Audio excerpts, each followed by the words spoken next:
9:18. La gran pregunta que siempre nos hacemos es, ¿estamos pagando las tarifas que nos corresponden por determinados servicios? El abogado Carlos Gomero, socio de la consultora Laupi Quijandría Energy Group, experto en temas energéticos, justamente nos viene a hablar de las tarifas eléctricas. A veces se dice que en los recibos de luz nos cargan. Nos estaban cargando. Una especie de combi donde todo puede el entrar. gasoducto, nosotros lo estaban cargando. Y terminamos pagando mucho más cosas que nuestro consumo del servicio.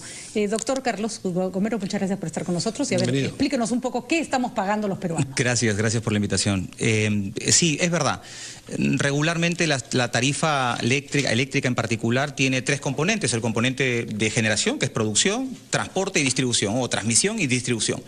Sin embargo, a partir del año 2010 en adelante, aproximadamente, dentro de la tarifa y particularmente dentro de la parte de transmisión, se incorporaron varios cargos adicionales, no relacionados directamente al servicio, es decir, aspectos adicionales para que... Ampliación de la frontera eléctrica. Digamos que eso todavía no llegó a ese punto, que podría ser la parte del subsidio y que podría estar hasta justificado, ¿no? Sí, por ejemplo.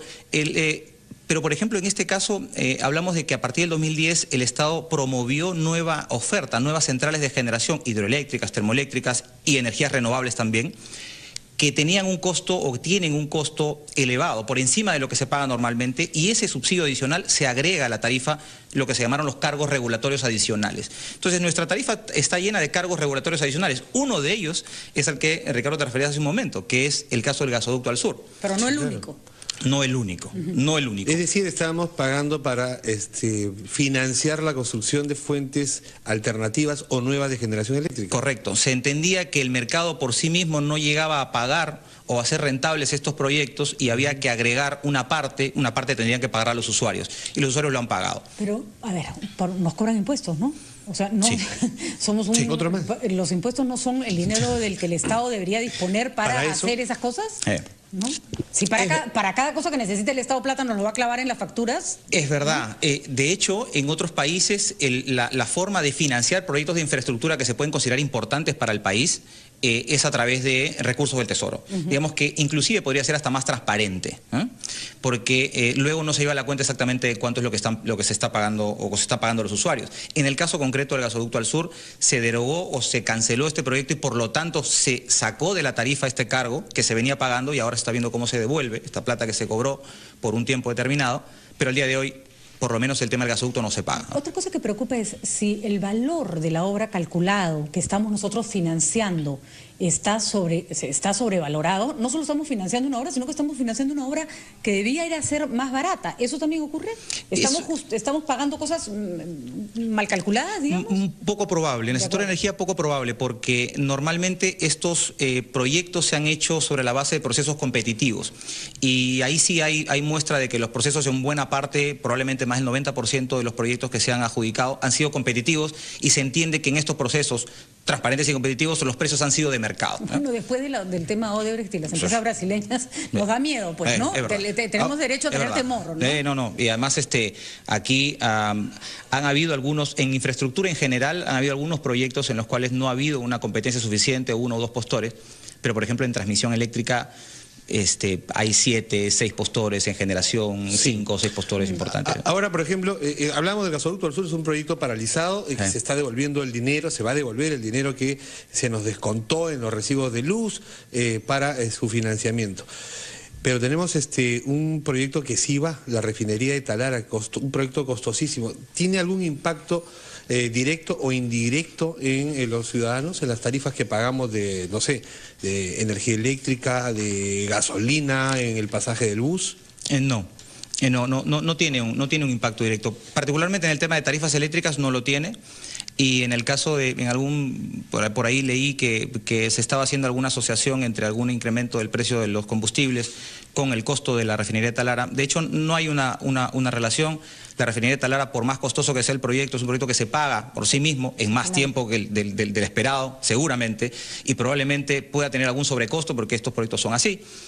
Pero no tiene una relación directa con el ciudadano, ¿no? Ahora, el problema no estaría o sea, no sería tan grave si es que no estuviéramos invirtiendo en cosas que aparentemente no tienen mucho sentido. De acuerdo con la información que usted nos trae, el Perú solo consume la mitad de la energía que produce. Entonces, ¿para qué estamos financiando generadores de electricidad si nos sobra energía? ¿Cuál es la explicación lógica para eso? El razonamiento es impecable. El razonamiento es impecable. Al día de hoy nosotros estamos consumiendo la mitad de la capacidad de generación que tenemos. Es decir, tenemos una sobrecapacidad. Hoy día el mercado, se usa mucho este término, estamos en sobreoferta. Los precios se han caído, como en cualquier mercado, cuando la oferta es superior a la demanda, los precios caen. ¿Por qué llegamos a este punto? Sería la pregunta.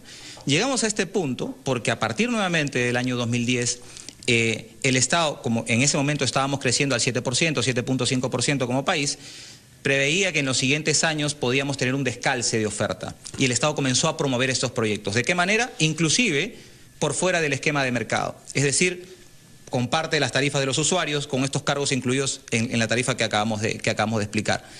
Y se han incorporado dentro del mercado centrales hidroeléctricas, centrales termoeléctricas y centrales de generación renovable, es decir, eólicas o solares, que lo que han hecho es incrementar a este punto. ¿Quién está pagando esa sobrecapacidad? Los usuarios eléctricos.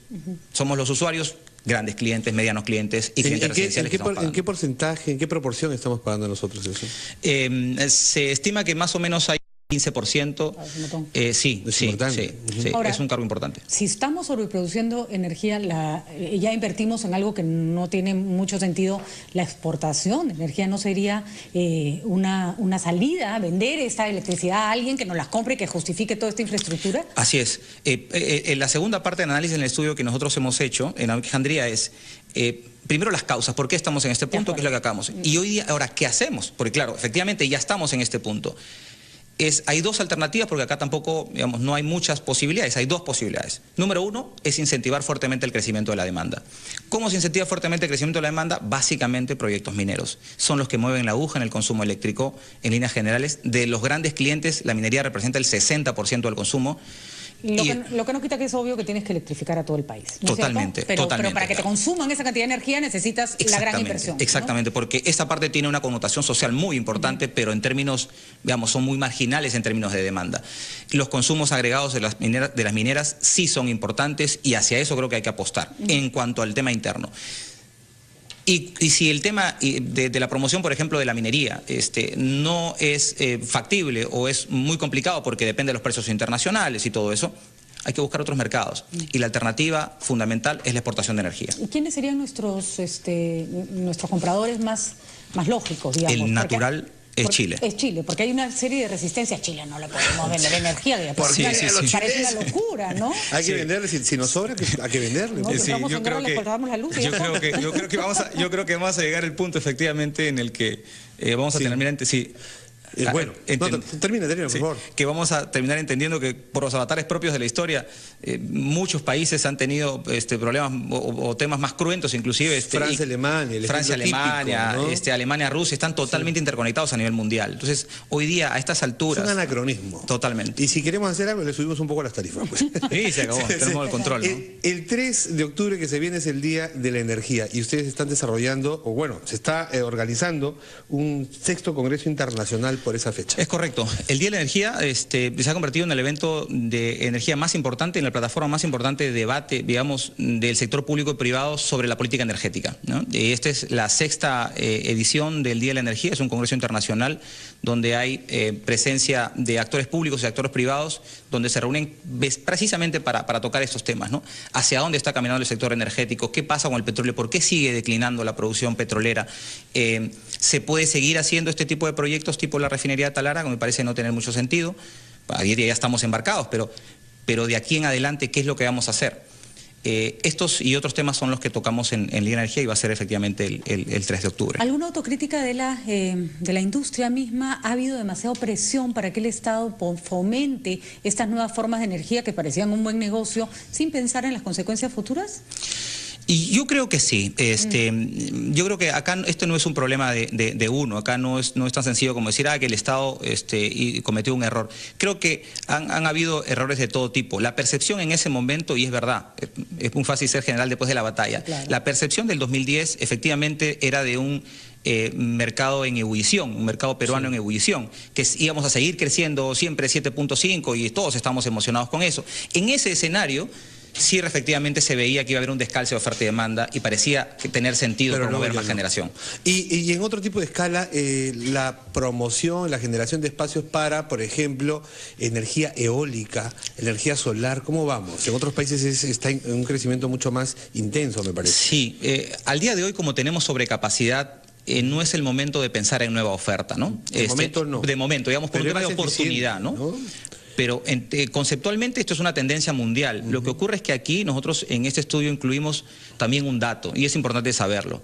Es muy, vende mucho decir ahora hay que promover las energías renovables, pero la siguiente pregunta es ¿a qué costo? Hasta el día de hoy se ha pagado en subsidios para las energías renovables 428 millones de dólares que han salido de los usuarios. Esto ha significado un incremento del 3% en la tarifa de los usuarios para promover las energías renovables. Como mensaje, esto no es si es pro o en contra de energías renovables, es que todos tienen que participar del mercado y en igualdad de condiciones y sin subsidio. Ahora vamos a reconocer que el costo medioambiental de energías no renovables es carísimo también. Sí. No es valorable ahorita, pero como planeta y como sociedad, lo barato sale caro. Es correcto. Digamos, en la foto no aparece, pero existe. Exactamente, en la foto más grande hay ese problema que también tenemos que considerar. Es verdad. Bueno, es verdad. Vamos a ver cómo evoluciona nuestro mercado y vamos a hacer las cosas con un poco más de lógica. Nos hemos llenado de termoeléctricas y ahí está el costo que hemos pagado. Ahora los tenemos aquí. A vender la energía a Chile. 9:29 minutos. Gracias por acompañarnos, muy Encantado. interesante. Muchas gracias.